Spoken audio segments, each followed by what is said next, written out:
Welcome to my YouTube channel Matni Talimat. Please subscribe and press the bell icon for more videos. बिस्मिल्लाहिर्रहमानिर्रहीम। अस्सलामु अलैकुम वरहमतुल्लाह। मुअज़्ज़ज़ सामीन किराम, ये 3 गलतियाँ करने वाले की नमाज तहज्जुद कबूल नहीं होती। अगर आप ये 3 गलतियाँ कर रहे हैं और साथ साथ आप नमाज तहज्जुद भी अदा कर रहे हैं तो फिर याद रखें आपकी ऐसी नमाज तहज्जुद कबूल नहीं होगी। अगर आप चाहते हैं कि आपको नमाज तहज्जुद के फ़यूज़ व बरक़ात हासिल हों, जो इस नमाज की बरक़ात हैं, जो इस नमाज के ज़रिए दुआओं की कबूलियत का एक जो ज़रिया है ये नमाज, अगर आप चाहते हैं कि आपको इसकी तमाम बरकतें हासिल हों तो फिर आपने ये 3 गलतियाँ हरगिज़ नहीं करनी। आप इन गलतियों को छोड़ के फिर नमाज तहज्जुद अदा करें, फिर देखें आपको इस नमाज की कितनी बरकतें हासिल होती हैं। तो वो गलतियाँ कौन सी हैं अभी आपको मैं इंशाअल्लाह बहुत ही मुख्तसर से वक्त में कोशिश करूँगा आपको ये तीनों गलतियाँ बता दूँ। आपने वीडियो पूरी देखनी है, लेकिन उससे पहले इतना अर्ज़ कर दूँ कि हमारे यहाँ अल्हम्दुलिल्लाह ऑनलाइन कुरान पाक पढ़ाने की सहूलत मौजूद है। अगर आप कुरान पाक को सही मखारिज के साथ, सही तलफ़्फ़ुज़ के साथ, सही अदायगी के साथ पढ़ना चाहते हैं तो ये नीचे हमारा नंबर मौजूद है व्हाट्सएप, आप इस पर रब्ता कर सकते हैं और इस सहूलत से आप फ़ायदा उठा सकते हैं। तो वो 3 गलतियाँ जिसकी वजह से नमाज तहज्जुद कबूल नहीं होती वो कौन सी हैं? हज़रत अब्दुल्लाह इब्न उमर रज़ी अल्लाह तआला अन्हु एक दिन हज़रत अमर बिन आस रज़ी अल्लाह तआला अन्हु के बेटे के पास बैठे हुए थे। तो दौरान गुफ्तगू हज़रत अमर बिन आस रज़ी अल्लाह तआला अन्हु के बेटे ने एक बात की और चले गए, लेकिन हज़रत अब्दुल्लाह इब्न उमर रज़ी अल्लाह तआला अन्हु बात सुनकर देर तक ना रोते रहे बड़े दर्द के साथ। आपके एक चाहने वाले ने पूछा कि हज़रत क्या वजह है, आप क्यों रो रहे हैं? आप फरमाने लगे अमर बिन आस के बेटे ने एक हदीस सुनाई है जिसे सुन के मुझे डर लग रहा है। तो वो पूछने लगे कि कौन सी बात आपको सुना कर गए हैं, कौन सी हदीस आपको सुनाई है? तो आप फरमाने लगे कि उन्होंने अल्लाह के रसूल सल्लल्लाहु तआला अलैहि वसल्लम का एक फ़रमान हमें सुनाया है कि जिसके दिल में राई के दाने के बराबर भी तकब्बुर होगा तो अल्लाह ताला उसे जन्नत की खुशबू भी नहीं सूंघने देगा। हालांकि जन्नत की जो खुशबू है वो 500 साल की मुसाफत से वो आना शुरू हो जाएगी, लेकिन जिसके दिल में राई के दाने के बराबर भी तकब्बुर हुआ तो उसे अल्लाह ताला जन्नत की खुशबू भी सूंघने नहीं देगा। तो आप फरमाने लगे मुझे डर लग रहा है कि मेरा रब कहीं मेरी पकड़ ना कर ले, अल्लाह की बारगाह में मेरी पकड़ ना हो जाए, दुआ करो अल्लाह मुझे आजिज़ी की तौफीक दे दे। तो याद रखें अगर नेकी करके दिल में तकब्बुर आ गया, तहज्जुद पढ़ के अगर दिल में तकब्बुर पैदा हो गया, दूसरों को हकीर समझने लगा, दूसरों को गुनाहगार समझने लगा, तो याद रखें तकब्बुर से अमल जो है वो ज़ाया हो जाता है। हज़रत अलीउल मुर्तज़ा शेर खुदा करमल्लाहु तआला वजहुल करीम आपने कितनी खूबसूरत बात किया, फरमाने लगे तकब्बुर करने वाले नेकोकार से वो गुनाहगार अच्छा है जो गुनाह करने के बाद उस पर शर्मिंदा हो जाए।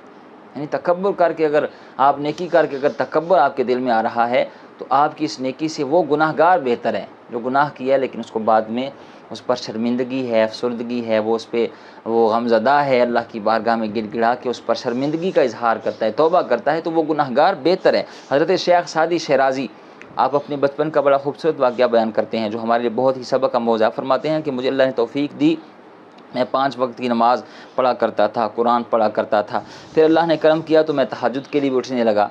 तो आप फरमाते एक दिन मैं अपने वालिद मोहतरम के साथ मस्जिद में तहज्जुद पढ़ने के लिए गया तो वहाँ कुछ मुसाफिर आराम कर रहे थे। तो कहते मैंने वालिद मोहतरम के साथ नमाज तहज्जुद अदा की।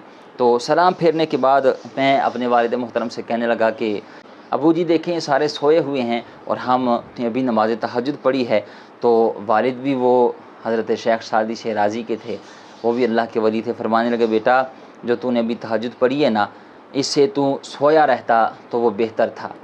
अगर तहज्जुद पढ़ के दिल में तकब्बुर पैदा हो जाए, दूसरों को गुनाहगार समझना शुरू हो जाए कि ये तो सोए हुए हैं, मैं तहज्जुद अदा कर रहा हूँ, तो ऐसी तहज्जुद फिर जो है वो अल्लाह की बारगाह में मकबूल नहीं होती।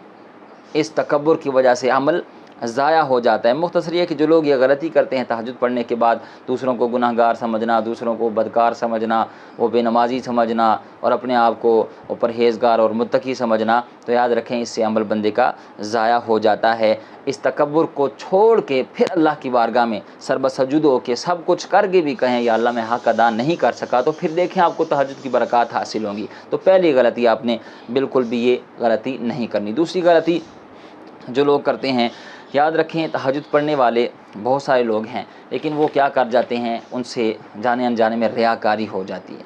तो याद रखें ये जो रियाकारी है ना, दिखलावा, जो बंदा अमल करके लोगों को بتاتا پھرتا ہے کہ میں نے رات کو نماز تہجد پڑھی ہے، تو یاد رکھیں یہ جو دکھاوے کی نیت سے تہجد پڑھی جاتی ہے اس سے تہجد قبول نہیں ہوتی۔ ہاں اگر آپ کی نیت یہ ہے کہ میں سامنے والے کو بتاؤں گا، اس کا بھی نماز تہجد پڑھنے کا ذہن بنے گا، وہ بھی نماز تہجد پڑھنے والا بن جائے گا، تو پھر اس نیت سے اگر آپ نے بتایا تو وہ تو ٹھیک ہے جی۔ لیکن اگر آپ نے اس نیت سے بتایا ہے کہ میں اسے بتاؤں گا تو مجھے پرہیزگار سمجھے گا، نمازی سمجھے گا، تہجد گزار سمجھے گا، تو یاد رکھیں اعمال کا جو دار و مدار ہے وہ نیت پر ہے۔ اگر نیت خالص اللہ کی رضا ہوئی تو وہ عمل قبول ہوگا، اور اگر دکھلاوا، ریاکاری، بناوٹ، تصنع، لوگوں سے واہ واہ داد وصول کرنے کے لیے عمل کیا تو پھر عمل ضائع ہو جاتا ہے۔ اللہ تعالیٰ قرآن پاک میں ارشاد فرماتا ہے فَمَنْ كَانَ يَرْجُو لِقَاءَ رَبِّهِ فَلْيَعْمَلْ عَمَلًا صَالِحًا وَلَا يُشْرِكْ بِعِبَادَةِ رَبِّهِ أَحَدًا۔ بس جو کوئی اللہ سے اپنے رب سے ملاقات کا امیدوار ہو اسے چاہیے کہ وہ اچھے اعمال کرے اور اپنے رب کی بندگی میں کسی کو شریک نہ ٹھہرائے۔ یعنی عبادت تو اللہ کی بندگی ہے، اللہ کی رضا کے لیے، اللہ کے لیے عبادت کی جاتی ہے، تو اس عبادت میں کسی کو شریک نہ ٹھہرائے، دکھلاوا کر کے، ریاکاری کر کے۔ جس کو دکھانا ہے وہ جانتا ہے، تو اس آیت سے پتہ چلا کہ بندہ رب کی بندگی میں کسی کو شریک نہ ٹھہرائے، عمل کرے تو فقط اللہ کی رضا کے لیے، لوگوں کو دکھانے کے لیے نہیں۔ اور اللہ کے رسول صلی اللہ تعالیٰ علیہ وآلہ وسلم کا فرمان سیاستہ میں موجود ہے، فرمایا قیامت کے دن اللہ تعالیٰ اگلے پچھلے تمام انسانوں کو اکٹھا کرے گا، تو ایک آواز لگانے والا آواز لگائے گا۔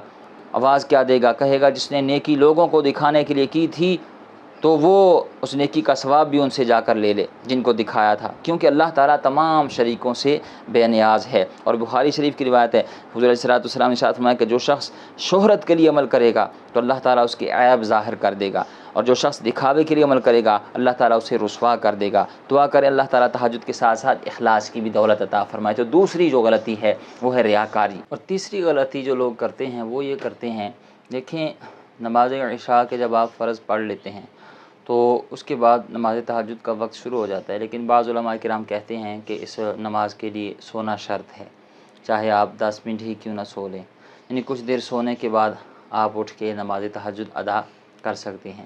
اب اس میں غلطی کیا کرتے ہیں لوگ؟ غلطی یہ کرتے ہیں کہ لوگ فجر کی نماز کا وقت شروع ہو جاتا ہے اور اس وقت وہ نماز تہجد ادا کر رہے ہوتے ہیں، جس کی وجہ سے ان کی نماز تہجد نہیں ہوتی۔ یاد رکھیں نماز تہجد کا وقت جو ہے وہ شروع ہو جاتا ہے عشاء کے فرض پڑھنے کے بعد اور ختم ہوتا ہے جیسے ہی صبح فجر کی نماز کا وقت شروع ہوتا ہے تو تہجد کی نماز کا وقت جو ہے وہ ختم ہو جاتا ہے۔ تو لوگ کیا کرتے ہیں، وہ کہتے ہیں جی ابھی اذانیں نہیں ہوئی فجر کی تو ہم تہجد ادا کر لیتے ہیں۔ تو یاد رکھیں اذانیں اکثر جو ہیں مساجد میں وہ لیٹ ہوتی ہیں، تہجد کا فجر کا ٹائم پہلے شروع ہو جاتا ہے اور اذانیں اس کی لیٹ ہوتی ہیں۔ تو آپ نے اذانیں نہیں دیکھنی، آپ نے کیلنڈر سے دیکھنا ہے کہ فجر کی نماز کا وقت کب شروع ہو رہا ہے۔ فجر کی نماز کا وقت شروع ہونے سے پہلے تک آپ نماز تہجد ادا کر سکتے ہیں۔ تو یہ غلطی آپ نے ہرگز نہیں کرنی۔ امید ہے آپ بات سمجھ گئے ہوں گے۔ اللہ تعالی ہمیں عمل کی توفیق عطا فرمائے۔